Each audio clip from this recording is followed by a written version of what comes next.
Hey y'all, welcome to Yoga with Qi Body and Spirit. Today we'll be doing a foundations flow. So let's get to it. All right, so we're gonna start by setting up tabletop for cat-cow. So it's very important that you always measure. If you have any props at home, such as blankets and blocks, grab those. If not, you could grab like a thick beach towel, or you could grab some textbooks. Those usually substitute well for blocks. And if you do have blocks, you can always measure, making sure that your tabletop's at a 90-degree angle. Same thing, because you want your hips over your knees, your shoulders over your wrists. And then you also want to measure that you are shoulder width distance. So bringing your middle fingers to the middle, and then they should touch. And then you rotate it back out, and there you go, shoulder width. And then you can just start simply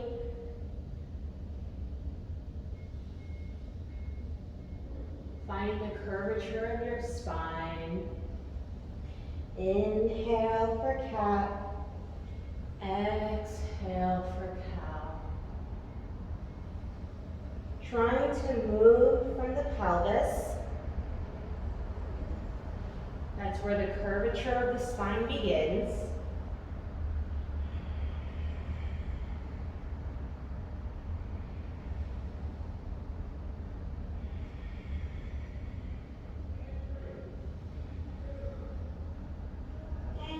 Try speeding it up, in, out, breathing through the nose, trying to shift the weight towards the balls of your hands.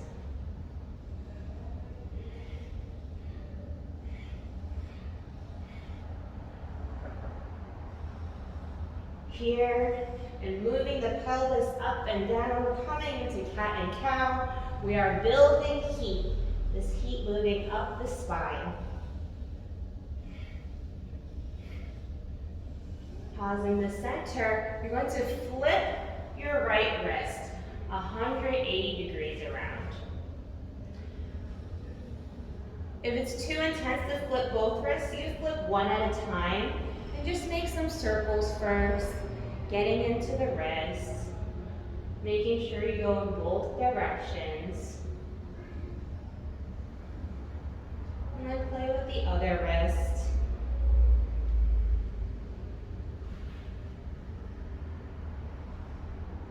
We're going to be warming up all the joints, and we really want to play with getting into joint space. Now try and you flip both hands, so the wrist should be parallel with the front of your mat, and then from here, now if you look over here, you see that his wrist is still a little in, so you want to make sure you're going all the way around. And when you open the wrist, you open the collarbone, so you give more space for your lungs to come through. And then you can try the cat-cows again here.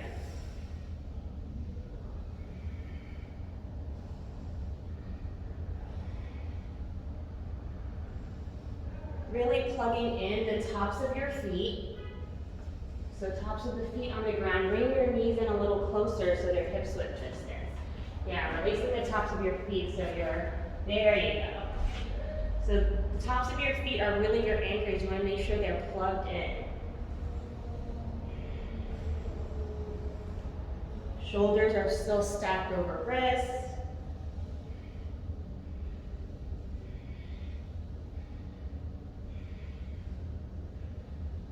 You should feel your body warming up. And again, you can always play with the speed. You control the speed. You can take them nice and slow for more refined movements, or if you're comfortable, speeding it up, playing with your technique.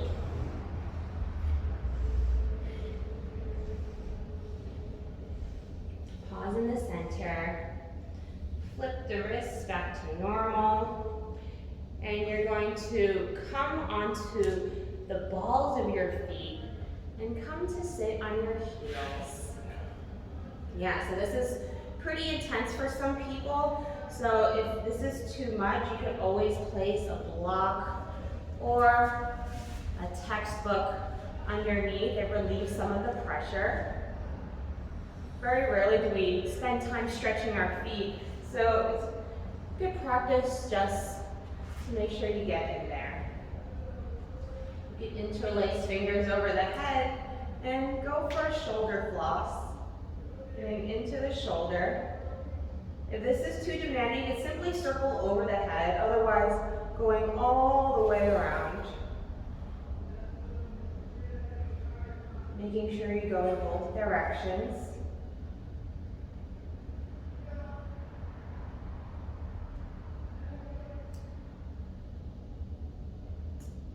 Release, coming onto the tops of the feet. Try lifting up your knees. You could also roll on your ankles, side to side.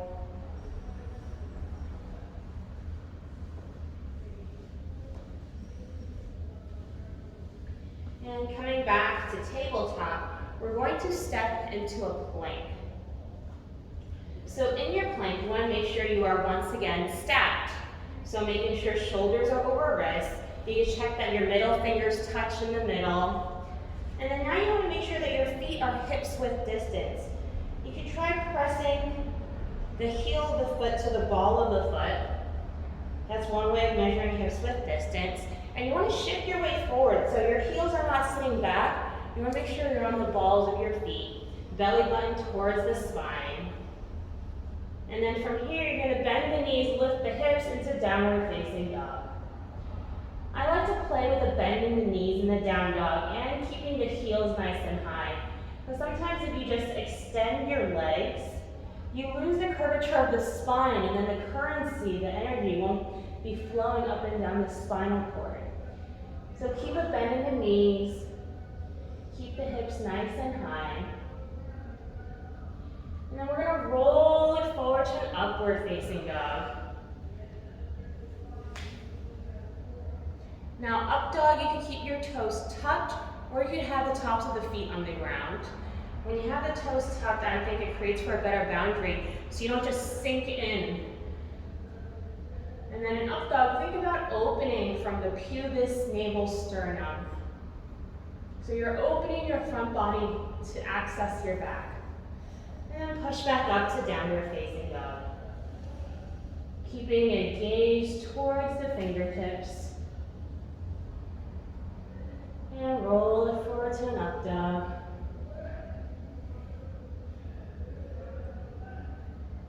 And bring it back to a down dog. Now, step your feet in as much as you need to. So now you have 4 points of contact with the ground. Knees are bent, hips are high. You can feel all 4 corners of both feet plugged into the ground.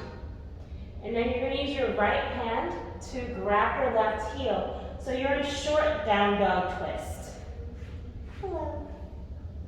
Maybe your right armpit could find your right knee, and your chin could find your left armpit.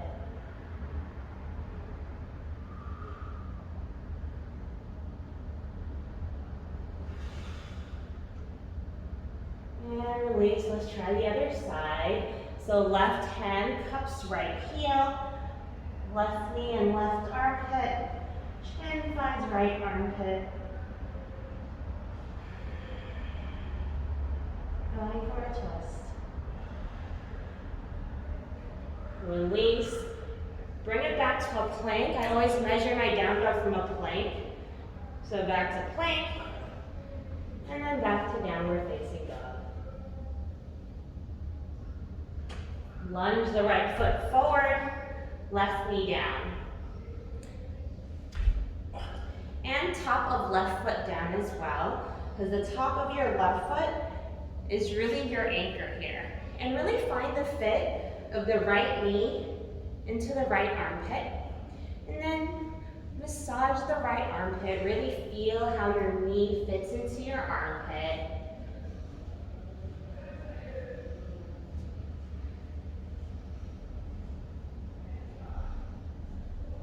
Get to clean out all the gunk in there.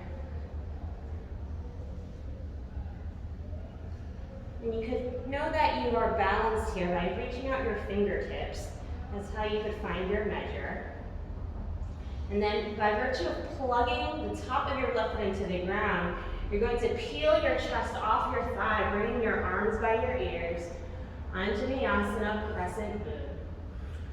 Once again, I want you to think about opening your front body. So your pubis, navel, sternum, your arc of potential, that's what you're opening to access your back bend. So bending deep into the right knee, making sure that your pelvis is not up here, but out and up is the direction you're going towards. You could also grab opposite elbow.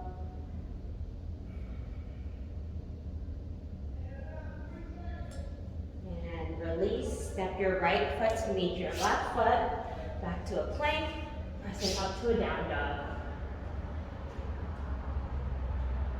Lunge the left foot forward, right knee down, top of right foot plugs into the ground, and massaging the left armpit.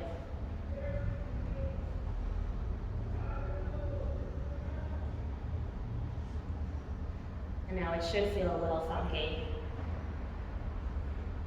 All right, find that you could gently place your fingertips down. You could even check your booty here, because some people stay up here, but you really want to shift the pelvis forward.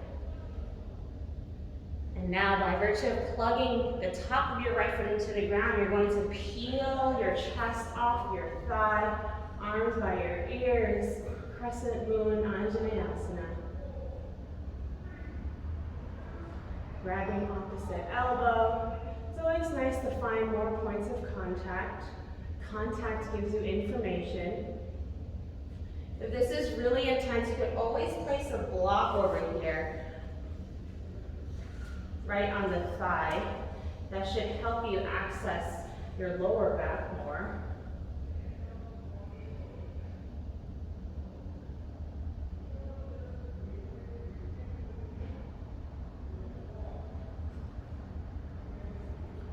Release. And step your left foot back to meet your right foot. Downward facing dog.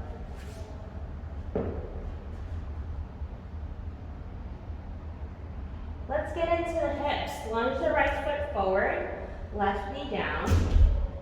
And we're going to set up for lizard. So in lizard pose, your body is facing in front of you, so it's noon. Open your right foot towards 2 o'clock at a 45-degree angle away from you. From here, you can bring both elbows down to 10 o'clock. If your elbows don't reach the floor, place some books or a block underneath you. And make sure to keep your gaze out so that the energy is still able to travel up the spine. A lot of times I see people looking towards their own pelvic region. And if you think about it, the energy gets stuck here in the throat and in the neck when you do that. So making sure you're always extending so that your spine can be nice and long. You could stay here, or maybe bring your right hand to open the right knee. Very nice.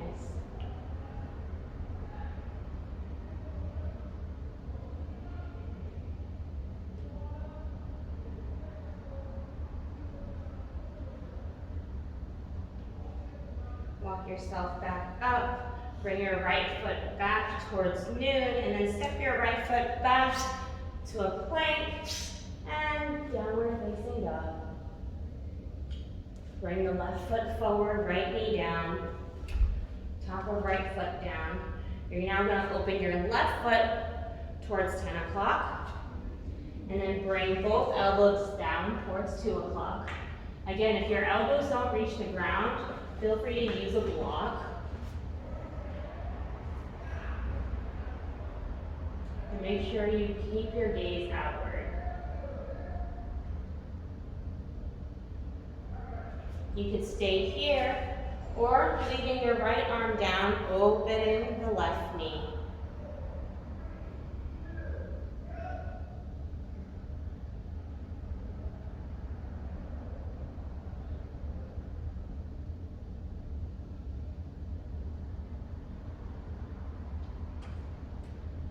Release, walking yourself back up, bringing your foot back towards the midline, And then stepping back to a plank and a down dog.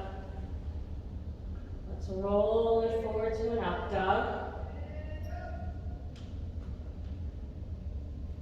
And let's take a child's pose. Knees wide, big toes touch. Sitting your butt back towards your heels. Now several options. You could be on your fingertips, placing your forehead to the ground. Or you can also try stacking your fists or your hands to support your forehead.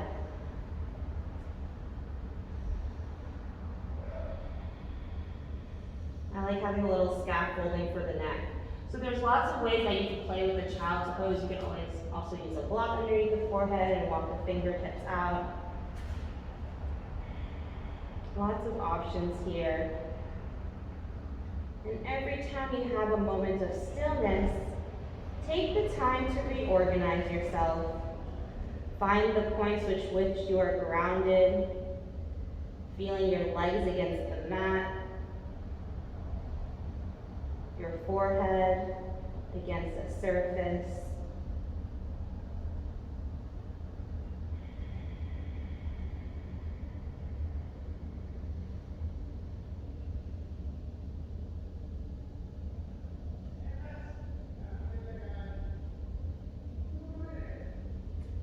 Slowly crawl yourself up.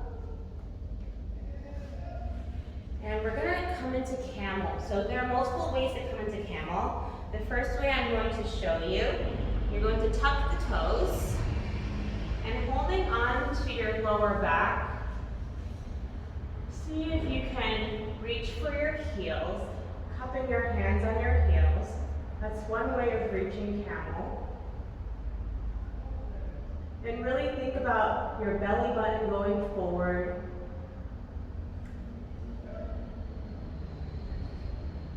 Another way to get into camel pose, you start in a variation of child's pose. I like to call this a little seed pod. Seed pod is always filled with potential. And looking forward, out and up, pressing into the heels to bring your pelvis forward. So here you're playing with the folding and unfolding at the hip joint. Of course, this takes a lot of practice to get into, familiarity with moving in a different way. So try to play around with this variation.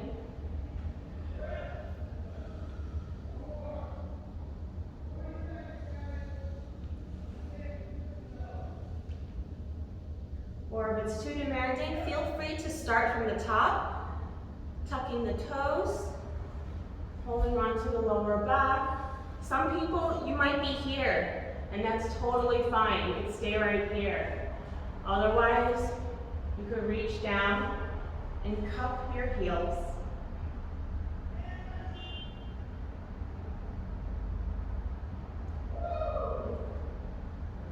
How's that for a back bend? Pretty intense, right? Release.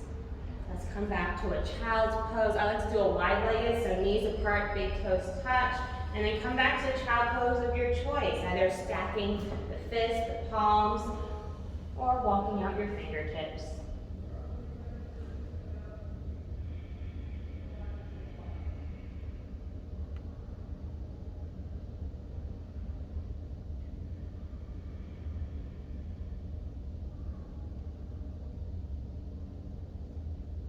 Let's bring this child pose to a twist. So bring your right elbow in front of your left knee.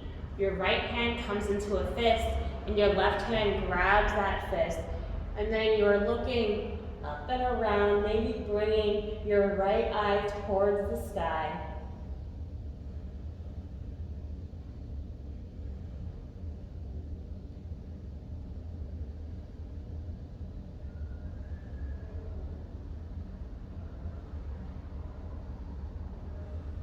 Go to the other side, left elbow in front of right knee, left hand comes to a fist, right hand grabs that fist, going for a spin, maybe bringing your left eye towards the ceiling.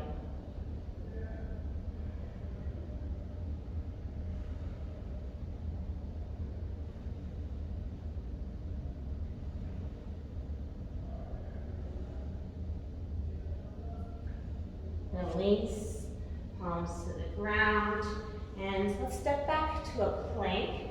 Always remembering to measure, so making sure your middle fingers touch and knowing that your shoulders are over your wrists, making sure that your feet are hips width distance. And once you're done measuring, bending the knees, hips high, coming into a downward facing dog.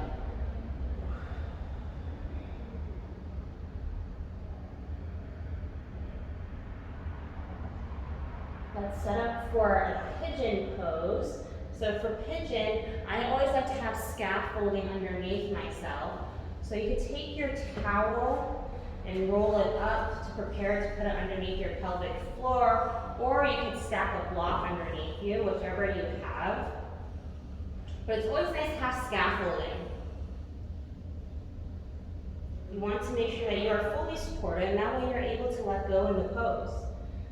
So measure out your down dog, and from your down dog, you're going to lunge your right foot forward, bringing your right knee out to its own side. Yeah, so you could even walk your knee a little further out. So if your hips are facing noon, then your right knee would be facing 2 o'clock, your left knee, if you have your left foot forward, be facing 10 o'clock. And really just think about getting its knee onto its own side. Eventually, maybe your foot will be out and parallel, but that's really demanding for the hips, so it's okay if your foot is closer to the groin right now. Just making sure that the knee is out to its own side. The back foot is flat, the top of the foot is flat and plugged into the ground. Once again, that is your anchor. So untuck your toes and plug the top of your foot into the ground. Yeah, there you go. So trying to find even the pinky toe side plugging into the ground. And that will also, once your eagle's plugging your foot, your knee is plugged in as well. And then if you're having a hard time rising in the pigeon, you could use blocks to help you. But it all also might mean that you need more scaffolding, because it's really difficult to rise if you're not fully rooted. So making sure your root is plugged in. Your pelvic floor has a surface, has a throne in which you can sit on. So this is pigeon pose, and you know pigeons are very proud. They like to puff up their chests, and that's really where the name comes from. So in your pigeon, lots of options. You could come forward, finding that fold. You could use fingertips, and you could use the same things we did in child's pose. You could either stack the fists,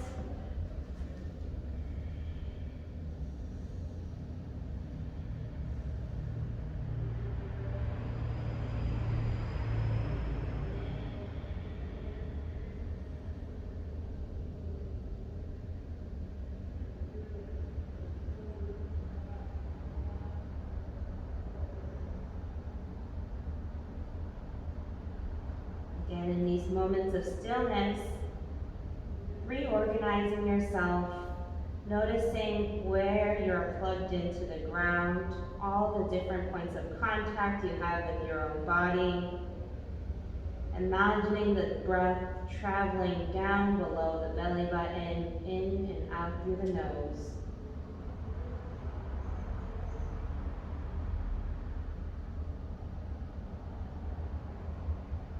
Bring this to a twist, left elbow in front of right knee, left hand comes to a fist. Well, yours will be on the other side. Yeah, there you go. And then right hand grabs that fist. We did this twist just before in child's pose.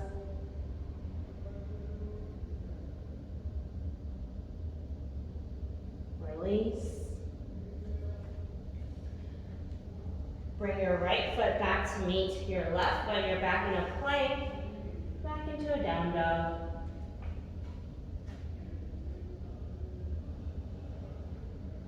Lunge the left foot forward, setting up for pigeon on the left side. You have to do the other leg. Yeah, there you go. Yeah, so making sure your body's facing noon and your knee is pointing out at a 45-degree angle away from you. Nice, and then yeah, try to play with sitting up on your pigeon. And then once again, making sure the top of your back foot is plugged in. And knowing that if you're having a hard time, if you're feeling a pinch in your lower back, then place more cushions or blankets or blocks underneath you to support yourself so that you're able to sit high on your throne. And slowly walking forward, finding that fold in the hip crease.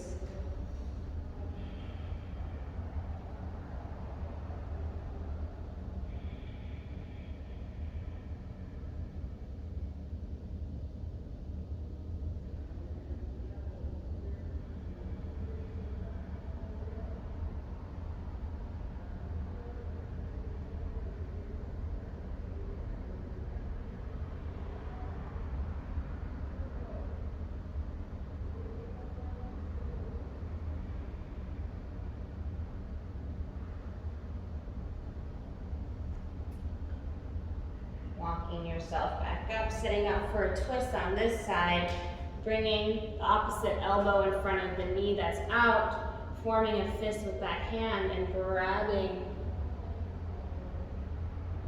and twisting. Maybe bringing your gaze towards the ceiling so you're getting all the way around yourself.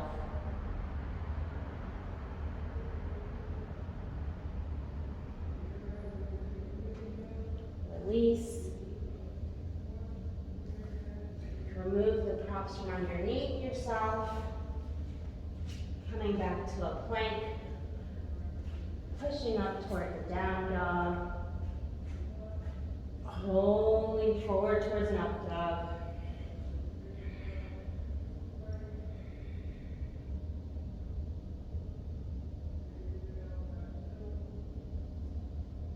And let's come to sit with legs extended out. So find a seat. Legs are extended out. I like to place a folded towel underneath my butt. Because sometimes when you're just sitting on the ground, a lot of times we tend to just sit on the tailbone. And when we're sitting towards the coccyx, then of course our pelvic floor is not plugged in.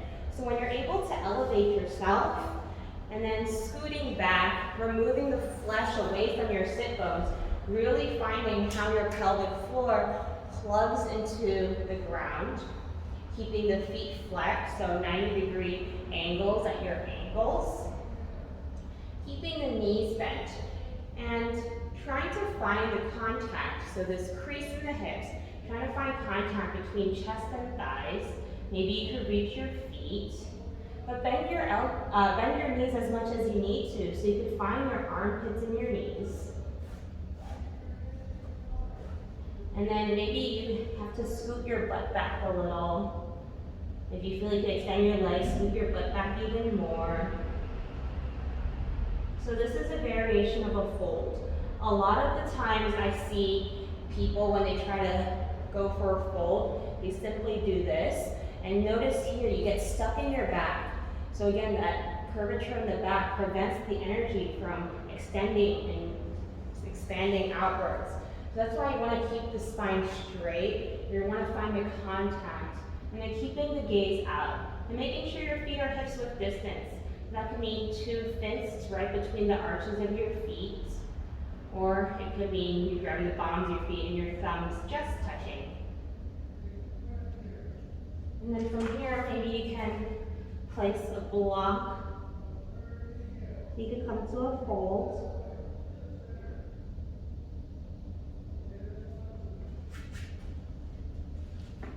Might need several blocks here.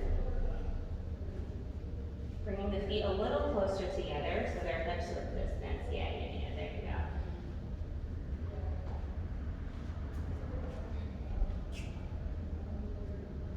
And if you don't have a block, you can also place a cushion or a blanket over your shins. That way your forehead has something to rest on. But really the idea is about finding the contact between your torso and your lower body.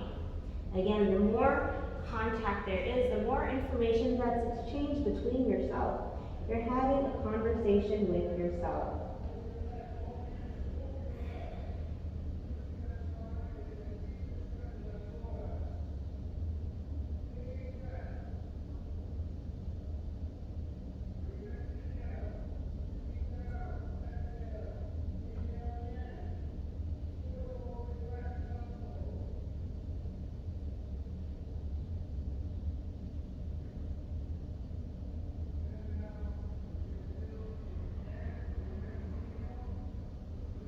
taking at least 3 more breaths, slowly and deeply in and out through the nose.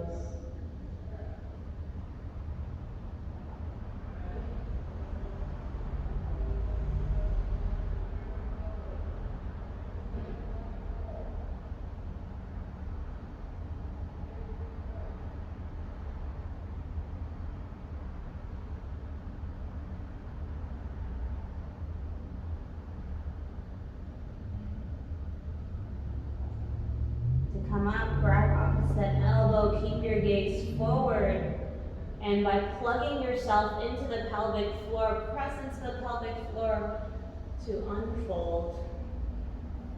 And try folding and unfolding a few times.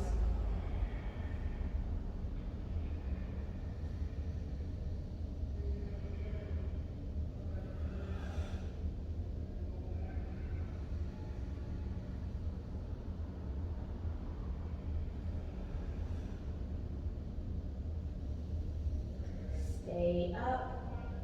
Place your left hand on your right knee, right hand directly behind you. Going for a nice little spin. Notice how the feet are still flexed. And other side, right hand on left knee, left fingertips right behind you. Going all the way around.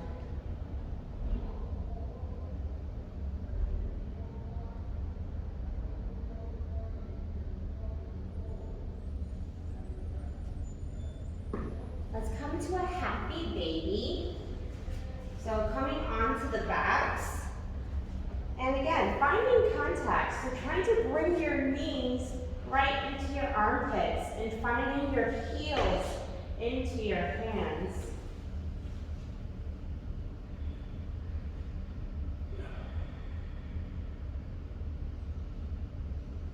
So playing with finding all these ball and mitt fits in your own body. Notice how your knees were designed to fit into your armpits, your heels and elbows are designed to fit into your palms. And you can roll side to side on your sacrum.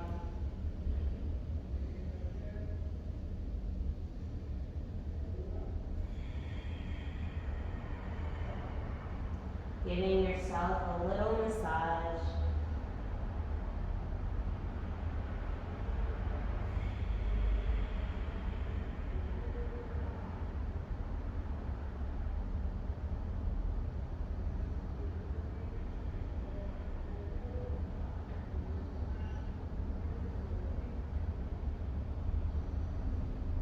Making sure your breaths are deep and even, in and out through the nose.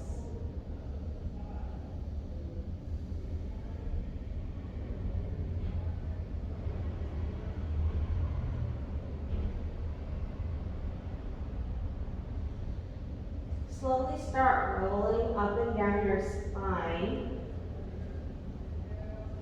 And we're going to come to a seat.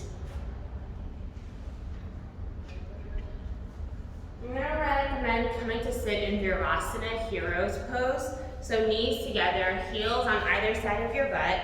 If your pelvic floor does not reach the ground, then I'm going to recommend elevating yourself on either books or blocks and just placing it right underneath your pelvic floor. You're also welcome to sit on a chair with your feet plugged into the ground. Really the idea is to have your body at a 90-degree angle. So a lot of times if we're just sitting, again notice I'm sitting on my coccyx, so you want to tilt the pelvis forward. So you're sitting on your perineum and notice how much straighter my spine gets compared to when I'm just as if you were leaning back on a chair. So even if you are in a chair, think about sitting on the edge of the chair and then tilting the pelvis forward. It automatically brings your lungs to the front, straightens the spine, crown is pointing towards the sky.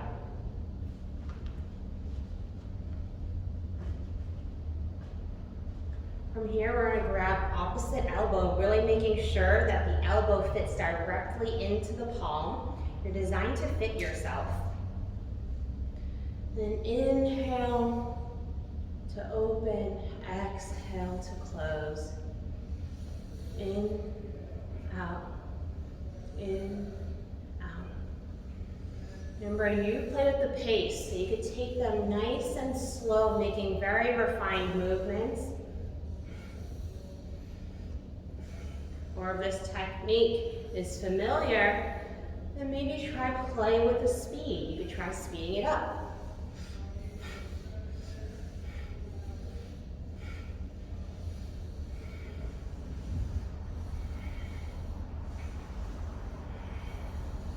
I love doing this even if it's in the middle of the workday. When I'm sitting for too long, this automatically opens my windows and brings my lungs to the front, allowing me to take deeper breaths. It's a great way just to simply refresh yourself. Getting in some fresh air. Inhale, leave your arms overhead. Let it go. Releasing the arms. Interlace the fingers behind your back. Thumbs right between the shoulder blades. So this is how your hands look. You just want to place them right behind, thumbs between the shoulder blades. So you're kind of making yourself into a hanger. Here you have your own back. You're holding on to yourself. And once again, because your hands are behind your lung, you're able to bring your lungs to the front, allowing yourself to take deeper breaths of air.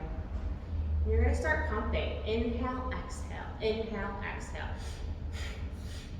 Try doing this all in and out through the nose. Your palate, your tongue touching the top of your palate where you would say the word light.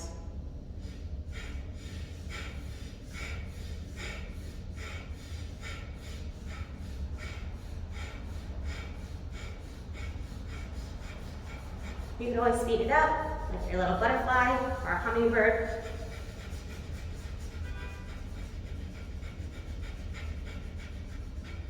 Or take nice, sweeping, large breaths, clearing out from the bottom of your lungs.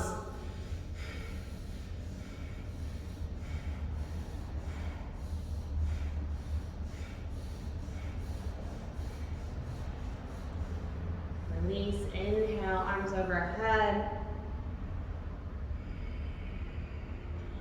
Softening the shoulders away from your ears.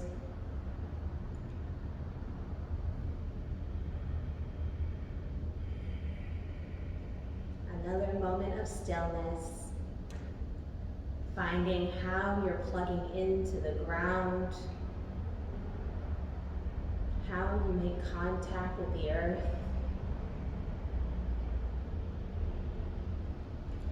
Interlace thumbs overhead, and we're going to do a cat-cow spine. So remember from cat-cow in the beginning we talked about moving from the pelvis. So imagine shifting your pelvis back and front, and the rest of your body going along for the ride. So you're just shifting your pelvis forward and back, forward and back. And coordinating the breath along, in and out, forward and back.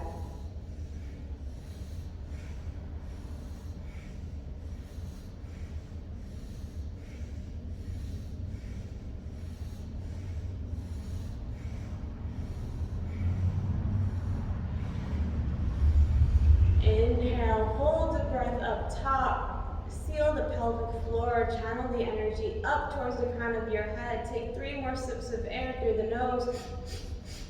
Hold it full. And then imagine popping the cork as you exhale.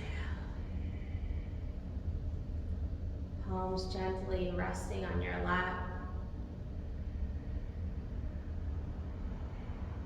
Becoming familiar with your breath. Noticing where in your body it's traveling.